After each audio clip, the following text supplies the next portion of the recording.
nandito na nga uli ang inyong mga kamaster sa ilalim ng dagat. Maghahanap muna tayo ng isda na pwede nating ulamin. Hanap muna tayo. At may napansin akong kung anong malaking isda ang aking nakita. Ayun! Ay, butbutan pala. Napakasarap niyan daw sa inihaw. Lalo na sa pulutan. Mapapa-unleashed ka. Silip muna tayo ng mga bato dito mga kamaster. At mayroon pang palata sa loob ng bato. Lampasan muna natin yan.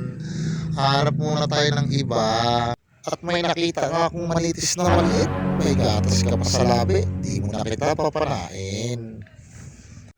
At nagulat ako dito. Sobrang laki ng pawika na aking nakita. At sumalubong pa sa akin. Ang bait naman niya. Dapat itong mga ganitong pawikan iniingatan. Kasi sila ang may tunay na may-ari dito sa dagat.